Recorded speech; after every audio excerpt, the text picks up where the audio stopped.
पंजाब में जब हमारे किसी एक एमएलए ने जनता के साथ गड़बड़ की, भ्रष्टाचार किया, तो भगवंत मान जी की सरकार ने केजरीवाल जी के मार्गदर्शन में अपने ही एमएलए के खिलाफ एक्शन लेने में कोई कोताही नहीं की। बीजेपी वाले अपने गुजरात मॉडल की बहुत बात करते हैं। गुजरात मॉडल भ्रष्टाचार का मॉडल है। उसका खुलासा हो रहा है कि गुजरात के दाहोद में मनरेगा में भ्रष्टाचार का मामला सामने आया कि गुजरात के पंचायती राज मंत्री के बेटों ने अपने ही पिताजी के डिपार्टमेंट के पैसे उड़ा दिए। दाहोद में 71 करोड़ रुपए का मनरेगा का घोटाला हुआ है।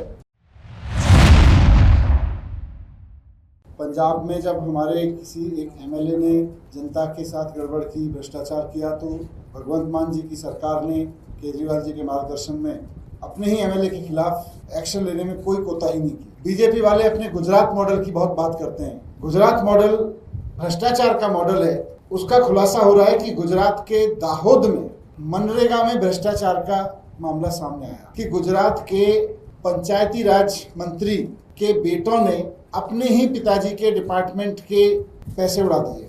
दाहोद में 71 करोड़ रुपए का मनरेगा का घोटाला हुआ है।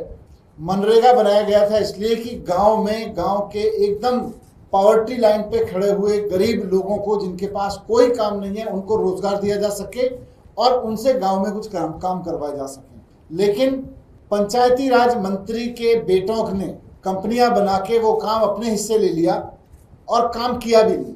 ये एक घोटाला है। लेकिन इसमें महाघोटाला ये है कि भारतीय जनता पार्टी की सरकार इसमें मंत्री जी के खिलाफ कोई एक्शन ही नहीं ले रही है। भारतीय जनता पार्टी ने कोई सीबीआई को केस नहीं दिया, वहां की सरकार ने कोई ईडी को केस नहीं दिया। मंत्री जी बाकायदा अपनी कुर्सी पे बने हुए हैं क्योंकि बाकी तालुकाओं में जांच ना हो जाए। एक तरफ मंत्री जी के विभाग में घोटाला हो रहा है, ये बात तो खुद वहां की पुलिस मान रही है क्योंकि मंत्री जी के बेटों को अरेस्ट कर लिया। लेकिन भारतीय जनता पार्टी अपने मंत्री के खिलाफ कोई एक्शन नहीं लेगी। इस पर मोदी जी को भी जवाब देना चाहिए, अमित शाह जी को भी देना चाहिए। लेकिन एक्सपोज तो बुरी तरह से भारतीय जनता पार्टी इसमें हो रही है क्योंकि मंत्री जी को पद पे बनाए हुए है और मामला ना ईडी को दे रही है, ना सीबीआई को दे रही है। केवल गुजरात पुलिस थोड़े दिन की लिपापोती करके उनके बेटों को निश्चित रूप से हम सबको पता है छोड़ ही देगी।